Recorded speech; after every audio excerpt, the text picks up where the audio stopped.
I myself am not an expert in Instagram. However, I do find myself connecting with people quite authentically in terms of spirituality and spiritual conversations in that space.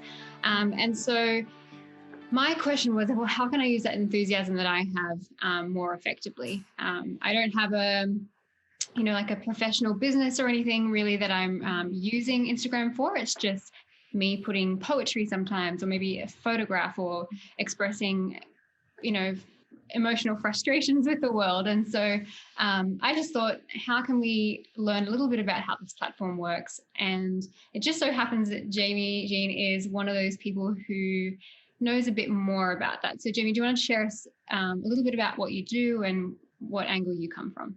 So I am the digital strategist for the North American division. I have about 15 years experience in using social media. Prior to the North American division, I worked for the North American division for 4 years. Prior to that, I worked for the Smithsonian and the Baltimore Symphony for 10 years collectively. And so it has been my lifelong career, so to speak, to use social media for impact. And, previously that was for ticket sales, but now my passion is evangelism and discipleship, because I believe we are all called to be disciples, and we have these powerful technologies in the palm of our hand, and we can use them if we go online intentionally and strategically. We can actually help fulfill our role in the gospel commission by through our social influence online. That's awesome. And you were mentioning that you've gained a lot of these skills, not just from within the realm of the church, but obviously outside. How do you think that learning about, as you said, making sales, transferring that and applying that to not sales necessarily for the kingdom, but like how do conversions. We talk a lot about lead generation and conversions, and conversions could be just getting people to sign up for a Bible study or something in this context. I mean, obviously we want them to be converted, but I think it has a lot to do, because one of the things I think the church is struggling with is not only how to use social media, but how to actually achieve results. And so having a background where my job was tied to quotas and actual dollar signs makes a huge difference, because everything I did had to be trackable. There were reports, and it had to get results. So when there are actually dollars tied to what it is that you do, I think there's a higher level of accountability. There's also you learn and you adapt more over time, because you see directly what works and what doesn't work, and you have to figure it out, because my job every year was to make $4 million for the organization. If I didn't hit that would be a problem. So I think it forces you to finish the loop and figure out, like, okay, how do I take someone from awareness to conversion to that ticket sale, and then to loyalty? And that's really not all that different when we're talking about digital discipleship and evangelism. So how do you take someone from a loose awareness to actually being interested, or having that meaningful conversation, or asking for materials, or participating in a program, whether that's online or in the real space? And so having those measurable results, I think, makes a big difference, because the church doesn't always have that, right? If we're not baptizing people, if we're not counting attendance in a space, we really don't know how to measure achievement. And we do what we do regardless of whether we're reaching 4 people or 40,000 people. That matters.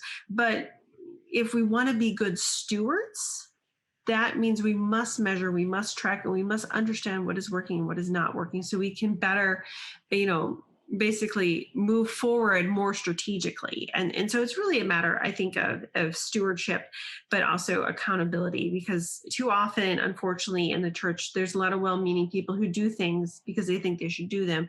And maybe the results are actually diminishing returns, and it's not really achieving what we think it's achieving. So, and I find that so true. And especially I've noticed, depending on the social media platform, there's a different way, not overarchingly how I interact with people, but there are different goals that I want to achieve. So Facebook has groups, and all sorts of sales leads and those types of things. And then we have, I've always seen Instagram as a lot more of an expressive social media platform. And I wonder, I guess we're specifically talking about Instagram today, and I'd like to hear your thoughts, I guess, on, approaching this, whether there might be people here that are joining in or that might listen back later who have their own personal account, especially. What are some best practices or some, how are we going to really make an impact in this space? So just to summarize, what I think you're asking is, how can you actually use Instagram, which is a very visual platform for self-expression? The engagements are actually kind of limited when you compare it to other social media platforms. How can we actually use this for the gospel, right? And I think it starts with going online with intention. And so we just, our department just published a book I wrote, and a big portion of that is this idea of digital discipleship, where we go online, where we pay attention and we look for ways that by just paying attention, how many prayers can we answer? So you're right. There's a lot of self-expression that happens on Instagram. People really share what's going on in their lives, their troubles, their thoughts, their joys. So we can live out Romans, is it 12:15, weep with those who weep and rejoice with those who rejoice. And so part of it is building those relationships. And as an individual, we probably know many of the people we're connected with on Instagram. If we're going online and we're paying attention to what people are posting, and then we're reaching out, we're making meaningful comments, we're maybe even texting them if they're going through a troubled time or you think they need prayer, you can send them a recorded prayer through text message or through other messaging apps if you're connected with them that way. You can even direct message them. It's basically showing involvement and care in people's lives. And a really good example of that is when we pay attention, when we go online to invest in others, then we can see the warning signs of a change in behavior. So last year, I had a friend who, she always posts her social media best on Instagram, like everything's perfect. And then she posted a couple of quotes that were very biting and very, very outside of her character. Well, of course, we're a global family. And so we were paying attention. We knew her. We had invested in her life. We knew her behaviors. We knew her patterns. So we all reached out to her. She got calls from Austria, from Australia, from the United States to find out what was going on. And it turned out that she had been secretly dealing with a crisis in her life, a crisis in a relationship, a very abusive relationship. We, listened to her. We found out what the issues were. We figured out a way to help her. We prayed with her. We continually, engaged and followed up with her. And then, today she's much closer to God. She's out of that relationship. She's in a much better place. And it really all just started with us paying attention and taking action. So it's not enough just to pay attention and say, comment, oh, sorry for your loss or whatever's going on. It's actually to take meaningful action. And that's going to be different based on any situation you run into. So that's one, very powerful way that you can be a disciple through using Instagram. I think you talked about best practices, and I think it's, if you're going online and you want to minister, you want to do something in such a way that it's very authentic. So you're being true to yourself. You're posting, if you like to cook, you're posting, what you usually cook, but maybe there's a little bit of a health message mixed in there. So again, it's very intentional. It's very strategic. You're still sharing your life, but you're also sharing your faith. So for too long in the Adventist church, and I think the Christian church at large, there's this almost like this division. Like we see our faith, our spiritual life as something separate from the life that we live online and the way that we engage online.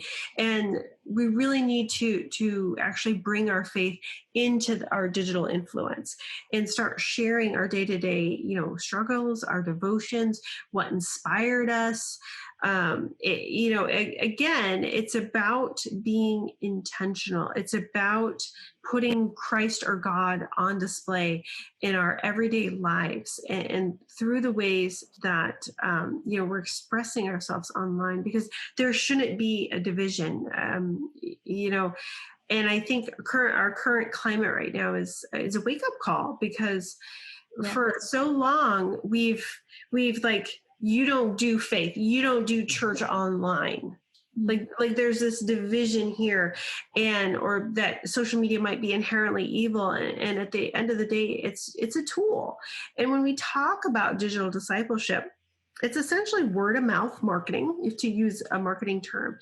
We do it all the time. We share the things we like. We share the movies we're watching. We share a quote that inspires us. We'll text our friends and we'll tell them about this cool thing that happened, or this cool idea, or this cool thing we saw online, or this new product we bought. It's literally, we do word of mouth marketing all the time. We are disciples for brands all the time. But for some reason, we stop when it comes to Jesus, when it comes to our faith.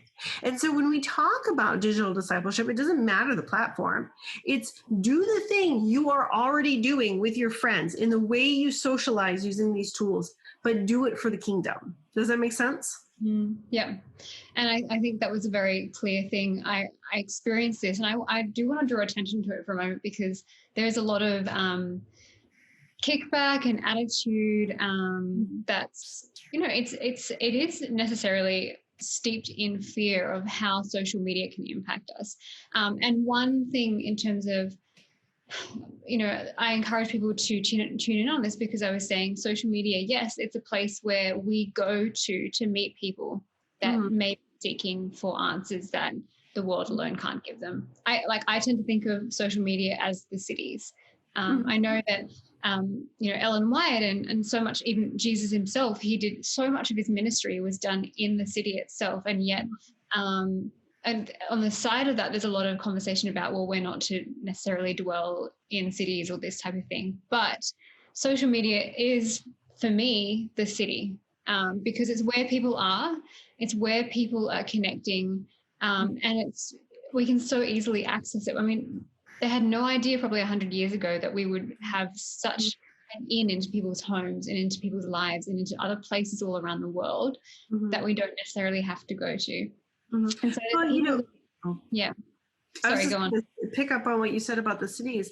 It's, what we're proposing is actually a biblical model, right? So if you look at Paul, he spoke in Ephesus for 2 years at the school of Tyrannus. What was Ephesus? It was a port city. It was a place for commerce. The school of Tyrannus was where people met to exchange ideas, hang out, kill time, and essentially what he did is he preached the gospel there for 2 years. People came, they interacted with it, and they shared it. They brought it back home. But that experience is now replicated in every major city around the world and online. Yeah, that's right. I'm just looking at some of the comments here. People are kind of resonating with it.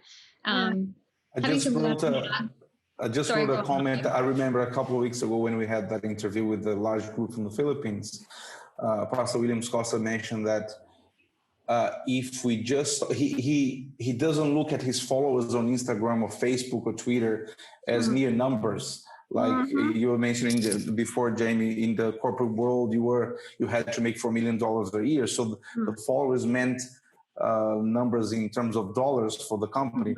But for us, if we take interest in each of those people, keeping in mind they have their own stories, they're seeking for something, they have needs. And if we are, as you said, also, if we're intentional in trying to reach out to them, helping them to find what they're seeking or guiding them through a better path, it changes everything.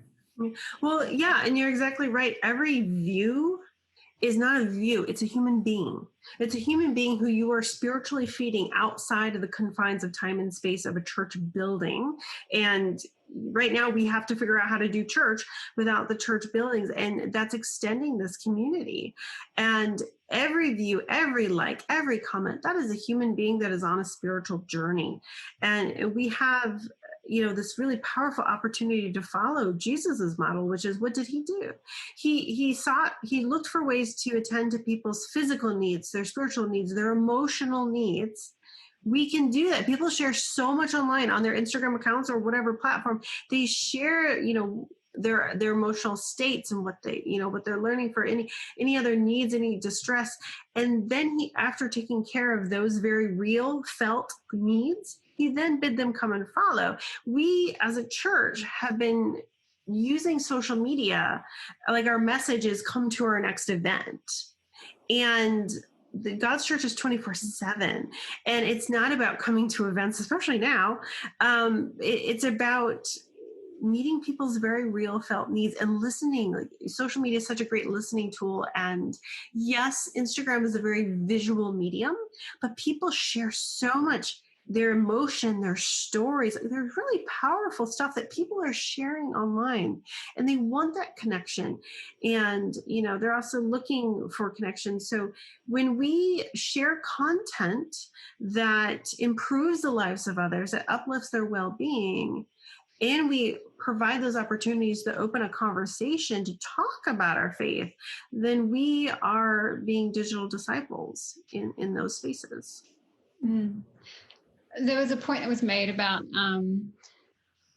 just this idea of going into that space. You mentioned it earlier, looking at people's content and seeing what they're writing, kind of like observing the social community. And I really like the point that's made of identified it as a social media lurker. That word kind of tends to mean something different. I don't know about you guys in Australia, but it's kind of these people that kind of just creep around. So I asked for clarification, but now I understand this idea of looking to engage and seeing where we can engage. And definitely one part of using things like Instagram. I mean, talking about the structure of Instagram, I think is quite important, specifically because there's a few different features. And I wondered if you could perhaps explain just a couple of those briefly. Yeah. So you can post, short videos on your profile that stay up there, or you can post images or kind of an album or a slideshow of images, and with comments, and then use hashtags, of course, to expand reach. And the hashtags, some of them are popular, some of them might be unique. You might use a hashtag that's around a particular theme. The other thing you can do are stories. Now, stories are temporary unless you archive them. So they're up for about 24 hours. And actually, stories have, I think, some of the highest engagement. There's also this really cool feature that Instagram has now, which is IGTV, which is like a separate app. And with that, you can stream longer videos, I think about 10 minutes. And then if you're a verified account, you can actually stream up to an hour. Various videos, and you can also go live on Instagram. So there's a lot of different ways that you can engage to share about your life. You could do, short little devotionals. You could, I would recommend leveraging different types of, content just to keep people interested, to break the feed, especially if you're forming a relationship with them. Then they're going to be more interested in the different kinds of things that you're sharing about yourself and your faith walk and such. I think as much as we can, utilize the language that we've always used to interact with people or share with people. That was one thing that I really found. There is a question here, which I will address in a moment. But I guess my experience is that we were talking about authentic connection and Instagram being really a place where that is available to us. So one thing that I've always enjoyed, for instance, and this is a bit of like an example, is I've always enjoyed singing. And I took a few years, I left high school and I didn't really find a choir or anything. I didn't really know what to do. I wasn't very confident, but slowly I've just decided to start sharing quick, like the 15-second story snippets on my Instagram of me singing a song, which may or may not be like necessarily a hymn, but the ones that are, people have actually responded to the most. And that's what I want to ask, I guess, is, there's people that use Instagram professionally, or they have, their business accounts or whatever, or they're trying to rank up followers for whatever reason. But then there's people, there might be people that have, 200, maybe 1,000, and so the question is, how do we as ourselves keep that authenticity as ourselves, rather than just posting what the world is posting and what other people are sharing, and making things authentically our own? That makes sense. Well, I think the first thing to remember is, just like any church, like God values the small church just as much as he values the big church. And actually, I think the small church has the advantage because you can have a more authentic experience. You can actually know your followers.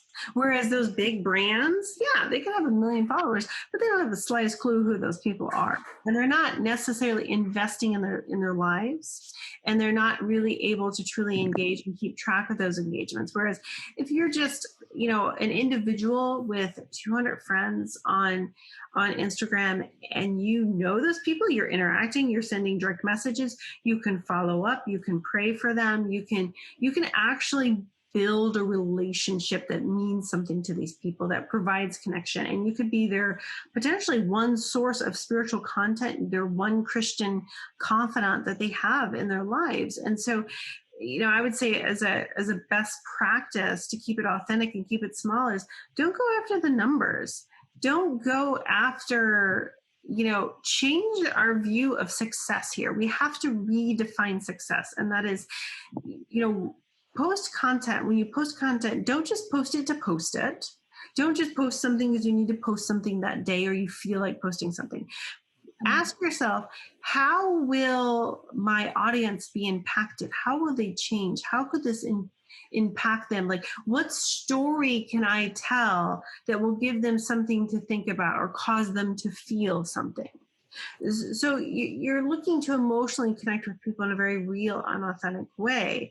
The other thing too is, when you're posting this kind of content, on these small levels, again, it's not about the numbers, but it's how many meaningful conversations did you start? It's how many people asked for prayer this week? How many people asked to know more about your faith, or asked a question about something you posted, or got inspired to make a recipe, or inspired to work out? Our metrics have been backwards. Again, we're going after all these followers and all these really high numbers, where again, I think the small church, the small account, so to speak, with the smaller influence has the advantage in being able to actually do more meaningful content that directly impacts people. And then you can build on that. You can, in marketing, we talk about funnels, and you funnel people through from general awareness to conversion. As an individual, you're not going to be thinking about funnels, and that's fine. They're a little bit of a misnomer anyway. But you're going to be feeding content to your followers that is going to point them to Christ. That could be through the health message. It could be through, your daily devotionals. It could be through stories that have really impacted you. But it's not about how many people like your post, but did it actually affect someone? Did it cause someone to stop and think, oh, that's really interesting. I never really thought about God that way, or this scripture this way, or wow, I really am inspired by the way you cook, or whatever it is, whatever your personal ministry is, whatever it is that you're trying to reach people with as a digital disciple, is really thinking less in terms of numbers and more about meaningful interactions, those redefining success as actually maybe changing hearts, if that makes sense. Yeah. And I think that's a really great point. There was actually a question asked, how can we increase our followers in social media like Instagram or Twitter? And I actually said, it's a great question, but a good question to ask ourselves is why we're looking to increase followers. I look back to, and I think of Jesus, he had 12 people that he invested in, day in, day out for the 3.5 years of his ministry. And yes, of course, he came in contact with other people. His sermons or the things that he was doing was heard by, as you said, by word of mouth, but he wasn't necessarily saying to big droves of people, come and listen to me. Hey, I've got something to share. He was letting other people do that. And so I think we can do that in really different ways through Instagram. I've had a couple new followers through 2 weeks ago. I joined a gym, and I thought, I'll follow the gym page because then I know if they're doing any, events or that kind of thing. And they've started tagging me in their stories of when there's a workout, which is sometimes embarrassing. But from that, immediately after, I had 2 or 3 new followers who also followed my gym. And so I'm making connections. And I think that's very key. If you're connecting with people online that are also in your immediate vicinity, or the space you inhabit inhabit, whether it be like your city or town or a country, even sometimes if it's small enough, then having that opportunity for online and offline connection is really valuable as well. But they're a little tricky. Sorry, yeah. Oh, I was just saying, it's not even confined to Instagram, so you can jump from Instagram to WhatsApp, or even send someone, like, when someone's in crisis, they might not be able to pick up the phone, or they might not want to actually talk to someone, but you can send them an audio recording of prayer, and that's actually a really powerful way, is if somebody can hear you petitioning for God when it's convenient for them. Again, and you're touching on it, and someone actually says this in the comments, is that when you don't go after the numbers and you focus on the meaningful engagements, you will actually gain more followers. So that's kind of the cool trick there, is when you actually go after the right things, you will get more followers. And that's so true in the way that I've been watching the Chosen series and just seeing like a visual of how Jesus interacts with his disciples, and the disciples could authentically say, this guy that we're following, like, he's an authentic, loving person. We've experienced it and we've seen it. And so from their word of mouth, other people have then gone, okay, hang on a second, who is this person? Yeah. And that's a really beautiful thing that I've noticed. So I came a few years ago, I wasn't a Christian. I grew up at the Adventist church and left it due to life, to put it shortly. And then I had this whirlwind conversion experience about 5 years ago, and 0 people on my Instagram were Christian. Or maybe 5, but they were from like work, and they went to another denomination, and we never really spoke about faith. And all of a sudden, I just, that first love thing was happening, and I was sharing. So I just think of how I've watched over the years. It's taken a long time through Instagram, but through consistent posting about what I'm passionate about, and consistently, as you said, checking with people. Somebody said to me the other day that I've known for 10 years, I really appreciate your faith. It's not my faith, but I appreciate what you share with us. And she spoke on behalf of, I think it's 1,000 followers, but that's come through, again, word of mouth, not through me necessarily seeking it. And I would encourage people to, as you said, just really focus on pouring into and showing that love and patience for people that already connect with you. The question is, for a lot of us, I know a lot of my Christian friends that have grown up in the church and been pretty consistently in that space, that most of their Instagram connection, they're either on private, or most of the people are just people that they know through church. So widening that, how can we make ourselves relevant if we've got an existing personal account to people that aren't likewise involved? Well, what's interesting is, I think like you, I actually wasn't even raised in the church. I was raised atheist. And so I came outside. So my followers run the gamut. And the first thing, before I get into how to expand to people who are non-Christians or non-Adventist, is to say, you don't know who in the pew is struggling. You don't know, like sort of the parable of the lost coin. The lost coin was in the house. It didn't even know it was lost. Yeah, there are plenty of people in the church who struggle with their faith, and maybe something you can say, or something you can do, or something where you can honestly talk about, like, I struggle with this or I struggle with that makes it where they don't feel alone, that they don't feel isolated, that maybe they can reach out to you as a prayer partner or something like that. As you never know who you're going to reach, even within your small circle. But you're right in the fact there is a struggle in the Adventist churches. We are very insular, and I think only now we're starting to realize how insular we are. Oftentimes, and I won't say which organizations, but I've looked at these evangelistic series and I've read their materials, and I come from outside the church, and I think that's really helped me with my perspective, especially on evangelism. I read through it, I'm like, this is not evangelism. You already have to know the whole culture and everything we bring to the table in order to understand this book. but yet it's positioned as evangelism. So how do we break out of our bubble, especially online? And I think that's where we focus on what is shareable content. And so we know New York Times did this big study, and they found that 94% of people share content online because they think it will improve the lives of others.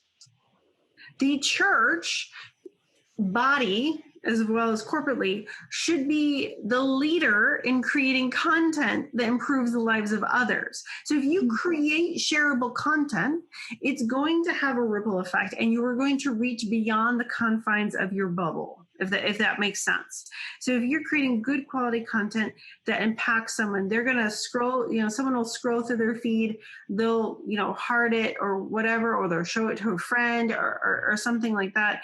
And somebody else is going to see it, and you're going to expand your reach that way. People also share content, or they find content that's relevant that, is around a cause that helps them with their own identity or something they want to identify with, or, something that, but the main thing is improving the lives of others. Mm-hmm. So not that every post we post online has to improve the life of someone else. It could just be inspiring or a thought or a devotional, but that's a pretty wide category. That's a wide net when you think about it. So if you share your thoughts, you share your stories, you share your feelings, if it can positively impact someone emotionally, psychologically, even physically, these are ways we can improve the well-being of those around us, in the digital space. And that has very real, physical consequences. And so, whether that's simply just sharing about a cause that you believe in, or sharing content from someone else, or sharing something that has helped you, a tip or a trick, or something that has helped you calm your anxiety during quarantine or something like that. When we start strategically thinking about the things that we share, and we start positioning in such a way that it can always help someone else, that'll kind of change the way that the content that we create for our Instagram feeds. And we'll actually end up reaching more people than we know. That the difficult part about, I think, digital evangelism and discipleship is we will never know this side of heaven, the full impact of what we do. A lot of it is trackable. I'm big into analytics, but that can only go so far. And you have a lot of silent seekers out there who are looking for that information, who are looking for, that understanding, but they want the anonymity of behind the screen. And so they do it silently. And so I pray that, when we get to heaven, that I meet people that have somehow been impacted through the things that I'm doing. And I will never even meet them in this life. Mm-hmm. There are people that you can impact online that you won't ever meet, that you don't know even exist. And that, again, I started out with saying the great thing about digital is there's accountability, you can track results and blah, blah, blah. Yes, there's a huge part of that. Obviously, you need to have, data driven, you need to think, you need to quantify it. Is the content I'm posting changing people or getting people to ask questions? Am I helping people in some way? Absolutely. Am I having those meaningful engagements? But there's an aspect of what we do that we just can't know. Mm. And and you can't do that with a building. The people who come into the building are the people who come into the building. They can go and they can share with someone else, but they can't see the same content that the person who comes into the building and watches your series sees. When we go online, it has a much further reach than we can ever imagine. And you never know, there's, different ministries that I'm a part of, like Gorgeous the God. And we get testimonies from people that will say things like, it's as if this post was written for me.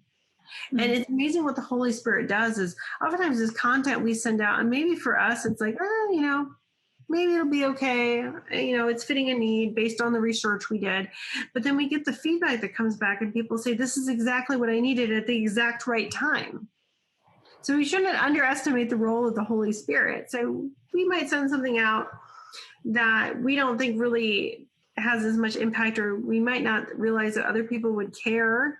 Maybe it's just very personal to us, but then there are people out there that are profoundly impacted by it, and it comes at just the right time, something that we could have never planned. And, God's using us for that. And I think I've said this on several webinars, and actually there's some names in the chat box I recognize, so they've heard this before, but I think COVID is a rebuke. It's a wake-up call to the church, because we are so tied to a building.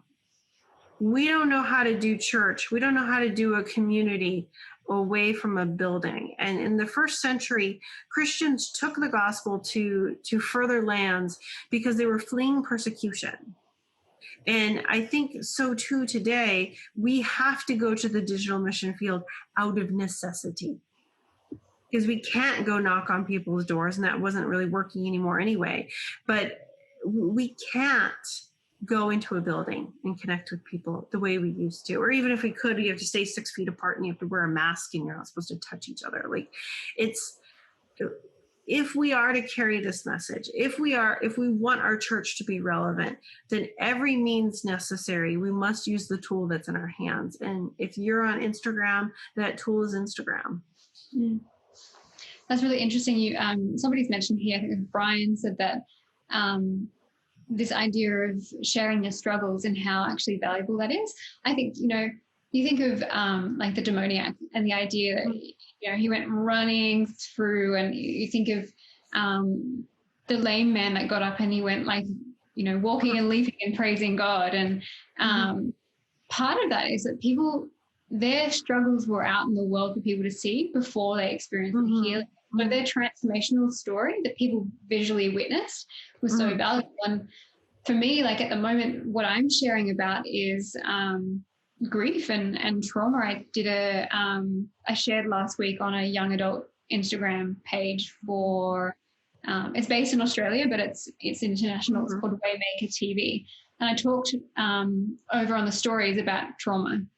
And I spoke about my experience with it in the last year. And there were people that within the church itself were just like, the way that you phrased that really hit home or whatever. And I'm like, thank you for sharing your struggles, because it impacts me in a positive way, not just because they were just like, oh, that's so sad and I want to empathize with you. And it was beautiful to know that when we're authentic online, if that's the angle we're going for in terms of this is a struggle that God's leading me through, and we feel comfortable in doing so, then I would encourage it.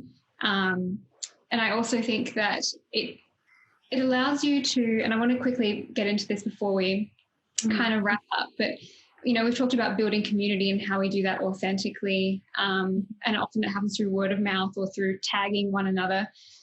The other thing is just, we kind of outlined here earlier, understanding our audience and addressing their felt needs. And you've spoken about, going into direct messages and offering prayer for them. But, and somebody else mentioned that they just simply, would lurk online or look online and see what people are sharing. And I think those are two really, really important things to address, is actually, why are we going online in the first place? Are we doing it to grandstand a position that we have, which is happening a lot, and it does. And I think our emotional overwhelm from COVID and all the other things that are happening right now, especially in America, quite there's a fear-based reaction. And so I guess my question would be, how do we always keep in mind at the back of our heads, or how do we practice that understanding of an audience, and how do we create content that promotes or shows that we have that understanding? I think the first thing is, this is kind of weird, it's about you, but it's not about you. Yeah. So I think when we listen more than we speak, that's the biggest thing we can do, because there's this quote, and I should look it up because I forgot who wrote it, but it's in the book I just wrote. But listening is so close to being loved that most people don't know the difference. And so when we really listen to people and we engage and we ask those questions and we engage in reflective conversations where we keep asking and we keep engaging and we keep following up on people's lives, and we practice, Romans 12:15, where we really show that investment, it actually helps us to hear what people need, and then we can respond accordingly, and we can create content that is personal to us, but with others in mind. And so I have an example of something I did recently. So it's funny, I'm a digital strategist, but my personal social media is fairly private. And with everything that's going on, I am about 8 months postpartum, and I've talked occasionally about this online, but I'm dealing quite a bit with postpartum anxiety, where you have like waking nightmares and stuff like that. And everything with COVID going on, we were going to have a baby dedication. Obviously, that was canceled. We're dealing with a lot of isolation because also postpartum, you're vulnerable. So I haven't seen people for weeks. And I was kind of listening to like what other people and stuff were posting online. And I felt like a lot of people felt like unless they had lost someone or lost their job, they really couldn't complain. And I don't mean complain in the sense. And so I realized it's okay to mourn the little things. So I was really sad that week because in my head, I had imagined getting my church family together and we were going to do this big baby dedication. And I had all these plans and expectations. And it was really about celebrating what God had done in my life, that later in life, God has given me a child and a marriage. And, I was very excited about that. And I was feeling sad. And it took me a few days to kind of come to terms with the fact that that's what was bothering me. Because, of course, you fought the feelings of like, well, that's a bit selfish. Like, people are losing their jobs. Their grandparents are dying. Like, really? Like, why are you, like, that's not something. But then I realized little things are what matters in life. Little things are what those memories are. It's how we connect with people. That's love. That's memories. That's, it's what makes life meaningful. And one of the things COVID has taken away from us is the little things. What makes life so special and so meaningful, those moments of love. And so I decided to be vulnerable, and I actually posted about it and shared online and basically said, you know what, it's okay to be sad, even if you're blessed. It's okay to mourn the little things, because the little things are what we carry throughout our lives. It's those memories with people that never die. And so I wrote this big long post, and I got so many private messages from people that said, this resonated to me on such a deep level, because I felt like I couldn't voice what I was feeling because I don't have any reason to complain. You sort of that mindset, like if no one in your life has died and you haven't lost your job, then you're fine. And it's okay to not be fine. And so listening to what they were posting, I felt inspired to kind of share and say, it's okay to not be okay. And, don't feel bad about that. And it seemed to really have an impact on people. So that's an example where we could do listening, where we look and we see and we realize that we ourselves have a personal story that we can share. And stories are always powerful, because people are going to always trust a person over what a brand says anyway. Like the corporate church has a more difficult time speaking to people than individuals sharing their faith and their testimony. Same with like products. Like, I don't care what a business says about their product. I care what my friend thinks of it because they've had it for like the last year or whatever. It's the same with our faith. And when we share and we're open, people are more likely to listen, and stories are powerful because they give us something to think about. They don't tell us what to think, and they cause us to feel. They don't tell us what to feel. And it's a very human and approachable way to minister to people. And of course, I wrap the story up, in the context of my faith and stuff like that. And I have a lot of followers who are not Christian. I have a lot of followers who are anti-Christian. I have rabid atheists in my following list, and I engage with them. And I'm probably one of the few people in their feed that post stuff like that. So I'm one of the few people where they actually get to see any kind of Christian or faith belief or whatever. Yeah. And that's, it's such a beautiful story like that you've shared with us in terms of how you, just being authentic and vulnerable and sharing that story and that journey. I like to think that, the world actually really, I found on social media, people post about the little things, even if they're making kind of like a joke about it. Like today, for instance, I posted something about the song Someone Like You by Adele. And whether you listen to Adele or not, you've probably heard it in shopping centers or whatever, and the words resonate, right? And I was like, man, I've had an experience like that in the past. And I thought it was ironic that it came up in a playlist called Feeling Good. So I posted about it, and I had all these private messages come in, and it wasn't necessarily me posting about the latest evangelistic series by AWR. It was just something that people in the world are hearing, and so it was really interesting to see that response. And as you said, it was a little thing. It's just a media like, oh, you know, like at least my family is safe, and I'm not a refugee that's stateless, and these types of things. But I think that when we are able to ourselves, and this is a bit of like a psychology thing, but when we are able to ourselves go, any pain or frustration or disappointment that we experience is valid simply because it was never meant to occur in God's plan. Yes. When we validate that for ourselves, we can share openly about that, not just online, but within our families and things. And that's how the world's operating. It's not necessarily saying, oh, you know, like, suck it up. You're meant to, you know, navigate the bigger things, not the smaller things. But we need to know that any pain or any frustration is so valid. And when we're able to validate that for ourselves, we can then serve the community online as well. And that's and you actually you do both at the same time. So I kind of processed my own feelings and used it as an opportunity to let others know that whatever you're going through, it's okay, and I think we underestimate the power of that. Yeah, that's true. One thing that I have here is the Instagram social faux pas, or a few no-nos that you might be able to suggest. Because as I said, you know, Instagram is a different platform to Facebook. We have to be very mindful of who our followers are.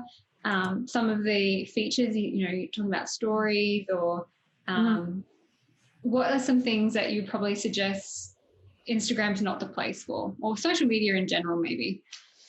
I think it's just to explain, somebody asked for the link to the book, so I posted 2 links in there. The EPUB version should be available in the next couple of days on Amazon. The Kindle version is available, but you can also buy the book and it can be shipped anywhere. But if you want a digital version, those are also available. I just wanted to explain because Marilyn asked. So faux pas on social media, I think politics. Because here's the thing, there's this really great book called The Righteous Minds, and it talks about how people are essentially riding an emotional elephant, and you have a driver, but the driver isn't always directing the emotional elephant. The elephant really dictates where we go, and the driver's sort of the political, your PR mouthpiece that justifies. So we like to pretend we're logical, but we're actually highly emotional beings.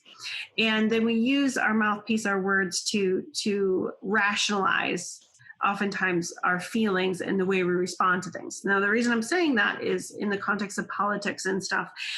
You cannot, when you strip away tone and you strip away context and you strip away the fact that you can look at someone face to face and actually have a relationship with them and have a conversation where you disagree, you don't get anywhere online with controversial topics in politics.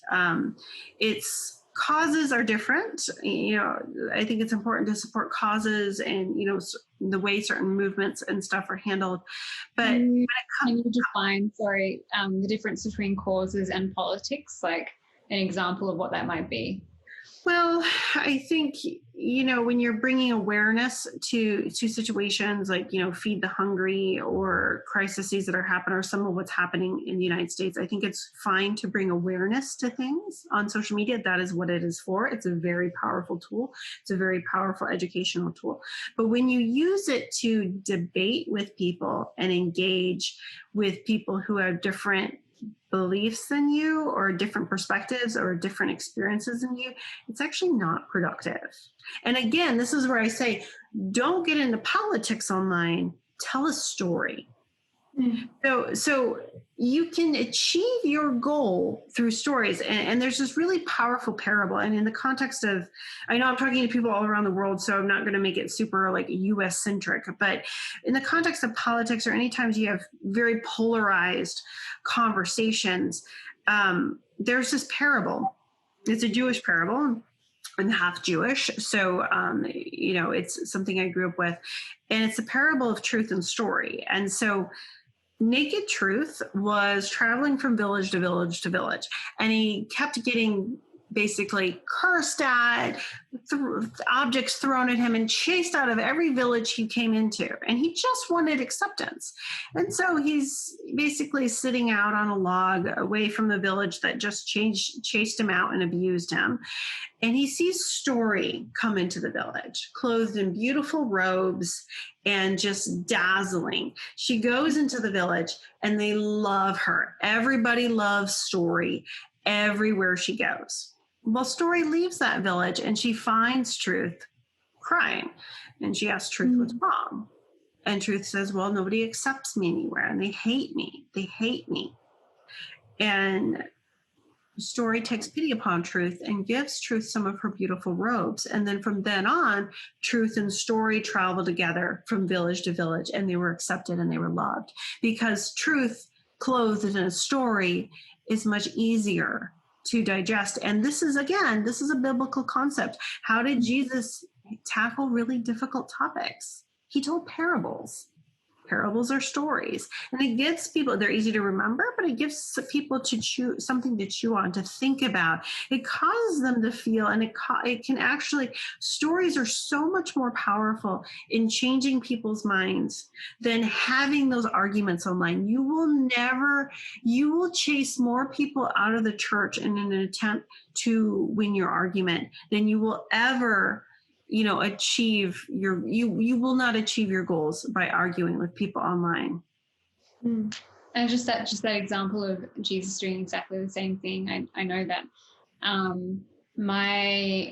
I've been able to thread so much spirituality and correction of doctrinal understanding of concepts like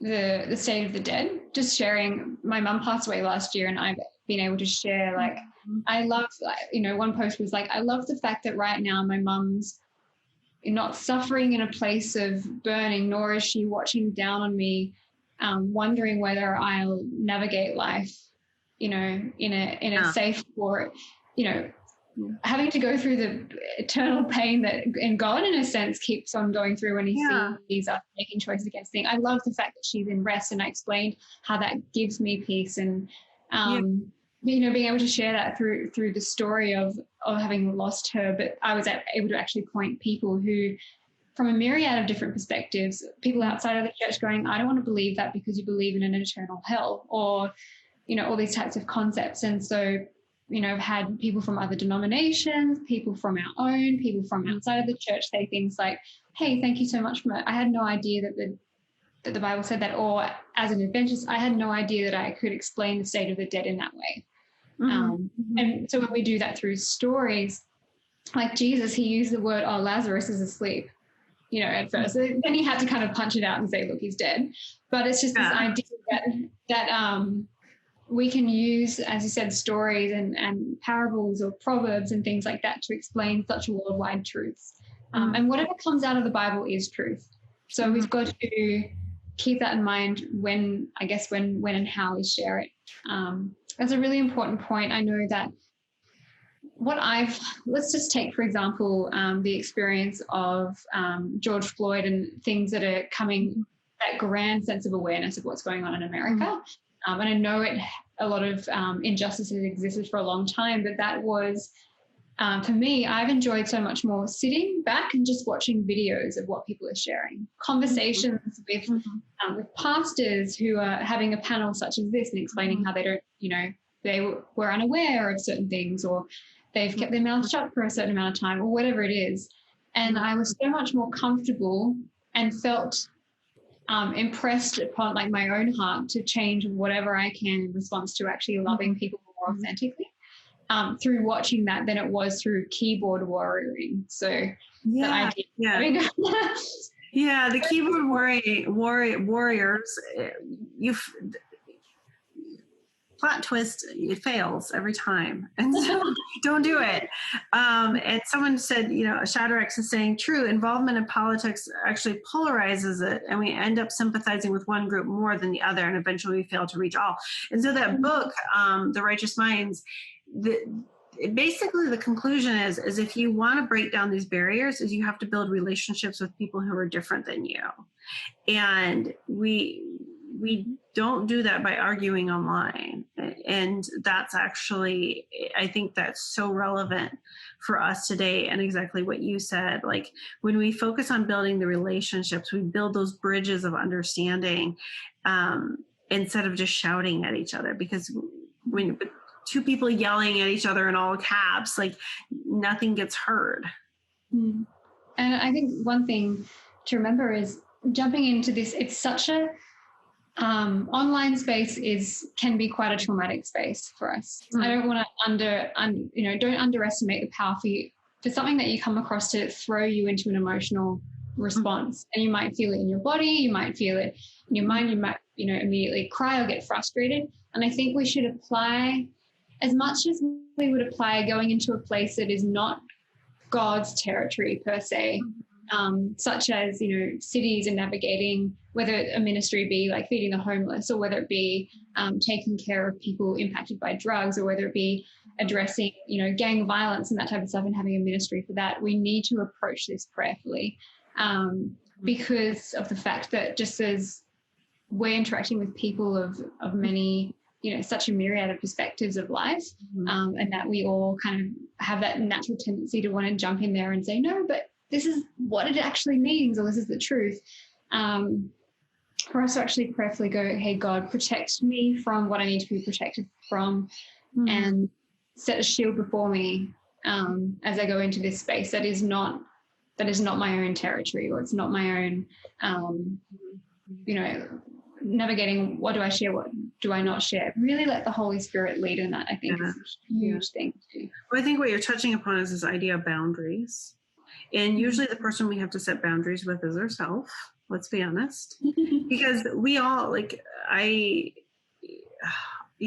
have to really limit my use right now on social media because I'm a very empathetic person, and there's too much pain, there's too much destruction, there's too much chaos, there's too much right now. And so also just setting the boundaries with yourself and saying, yes, I care, but I need to be spiritually well first, and then go back into the mission field. Like, I'll go back out there tomorrow, my day is done because this is my job. So at the end of the day, I have to cut myself off because I need to mentally and emotionally recoup. And that's also something that we need to acknowledge as well, that, this emotional fatigue or feeling overwhelmed, because 2020 is just like somebody opened Pandora's box. Like, I do not know what's going on. Literally. And you're right. People are searching for answers right now. And if I had a filter that a background for, the United States right now, this is it. And everything's fine. But it's when we go online, we must understand right now that people really are struggling. They need answers. They need comfort. And if we feel emotionally exhausted, if we feel upset, if we feel these things, we must understand that our audience feels the same exact way. And so how can we minister to them? And, we can think, well, what gives me comfort? What scriptures or what truths can I cling to that can help me, whether that's be a better person, help others, do my part, minister or encourage others. And so when we cut ourselves off at the end of the day, when we create those boundaries, we can spiritually recoup, we can heal, and then we can go back out into the mission field the next day better equipped to minister to others. Because we've dealt with ourselves first. Because honestly, the way we minister to ourselves is going to be very similar to how we minister to others. Yeah. They're probably needing the same things. And I think that's such a valid point, the boundaries. I know that there's a comment here about how the irony of trying to get into another Zoom meeting just before, and then that topic being on boundaries. I think boundaries has taken, we've had to expand the concept of what that means in terms of, I love how my hands is really shiny. I don't know if you guys see that. Speak, Holy Spirit, no. Yeah, the idea of boundaries in the online space. I now am practicing leaving my phone downstairs because in the morning I have this rush of sense of, I'm an empath like you, and I want to go, has anybody needed to, has anybody reached out to me? Because I have a lot of that through my DMs on my Instagram. Like I have a lot of people with questions about spiritual things. And so I naturally want to jump on there, or there's a lot of good content that's devotional content on there. But the boundary that I have to place is always making my sense of importance and worth immediately come from God's word,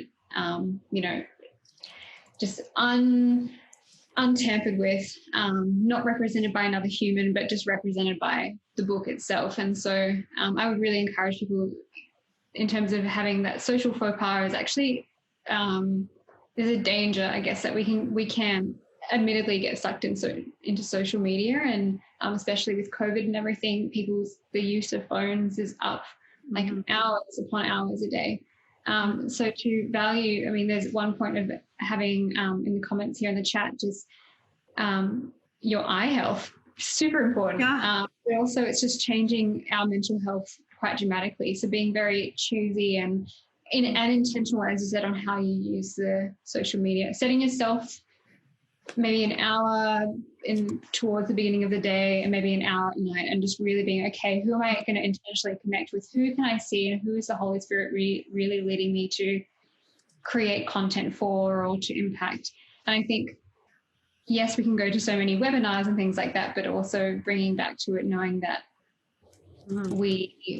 we build our sense of purpose and, which turns we take online through the Holy Spirit's leading as well.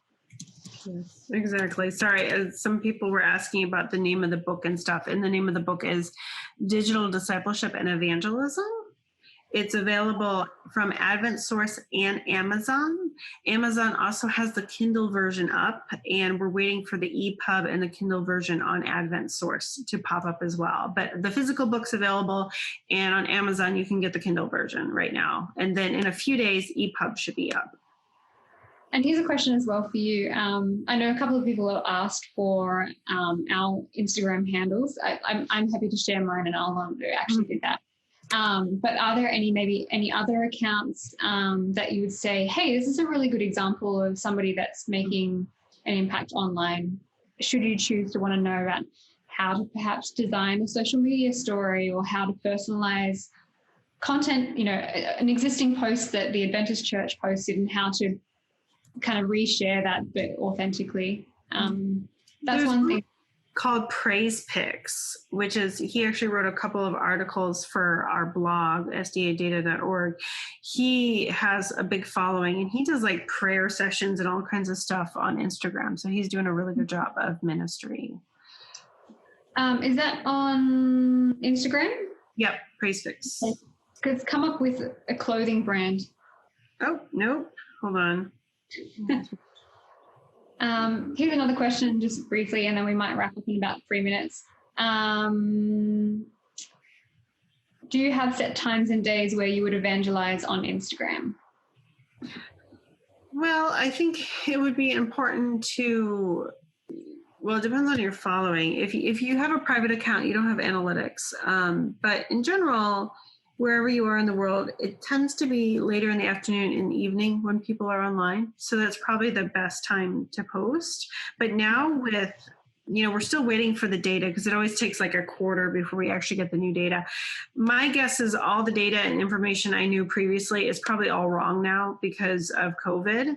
People are probably online all day long now. So I say when it's convenient for you, I do think it's good to have like set times, because that will help you that will help you set your own boundaries, but also help make sure you don't distract from the other things you need to do for the day. But generally, later in the afternoon to evening is when most people are online. But then a lot of people actually, the first thing they do when they get out of bed is to check their phone. I like what you're doing. I actually now, when I go to bed, my phone is across the room because I also want to keep it 6 feet away and on airplane mode while I'm sleeping. But I don't want to be, so the first thing I get up in the morning shouldn't be to check my phone. However, that is a lot of people, there's a lot of people who are active at that time. So I'll have to look up the name because I just thought that off the top of my head, but maybe he changed his handle. It's been a little while, but he had a ton of followers. There's a lot of, there's a really funny one we have in Australia. It's called Single Adventist of the Week. And I know it's quite, but it's actually been a really great platform for young people. It's run by the youth director in Victoria, one of the states here. And it was just a private kind of thing, but she's actually had a lot of people come on, like, I'll write one of the names of these guys, the cross-culture Christian. Guy by the name of Kevin Wilson, and he's a pastor in America and has lived, I think he was born in India and has moved across different countries, Oman, and now is in America. And he has had an amazing following just through his TikTok videos, both on TikTok and then reposted on Instagram about how to make chai tea. And so through that, he's able to engage with other topics because people find him as witty or funny or creating like good content. And it's, spiritually neutral in a sense. It's beautiful. I've tried the chai tea. It's beautiful. I make it with rooibos, which is caffeine free. And again, I talk about that and share about like health things. And so if we have a chain or a network of Adventist people that aren't necessarily being, posting sermons every day, but more so things, as you said, that are changing our lives, we can, I think, create, somebody mentioned in a meeting that I had yesterday about how if people see that Adventists are authentically connecting with one another online as well, then they go, like I'm seeing a continuum. I'm seeing a pattern of positivity and a pattern of love and kindness. And I think that's part of the thing, is sharing one another's content as well and getting that network. Because you might have a lot of followers that follow you, but maybe it's inappropriate for you to personally message and engage with them for gender reasons or time differences or whatever, but there's somebody else that's closer in the same time zone or is a male rather than a female or vice versa that can really tap in. And because that person's built a sense of the ability to trust you, then your suggestion of, hey, follow this person, I think you'll really value their content, is going to make a massive impact as well. I just posted the handle for Nature Professor. He's actually an Adventist photographer. Beautiful, beautiful pictures. And he just posts these beautiful pictures that he takes. And then, he might talk about like the spirit of love, and he kind of weaves in some spiritual concepts. Yep. I'm still trying to find, I wonder, I haven't checked in on Praise Picks in a while. And maybe they spelled it as something different. I don't know. Yeah, there's a couple so I just posted Cross Culture Christian. Another is Pastor Jasper. Jasper's a, so he's a really great example. Some of his photography has been featured in National Geographic and in, I think, Philippine Airlines and a few other things. So he's Filipino originally, just travels all over the world. And his ministry was initially, he was a pastor in Indonesia and then got caught up in just learning how to do videography and things like that and photography. And so his content, it's reaching such an interesting cross, a spectrum of people as well. So that in mind, I think if we can create content and be posting about stuff that isn't necessarily spiritual community exclusive, I think that's going to be a greatest takeaway for us going forward.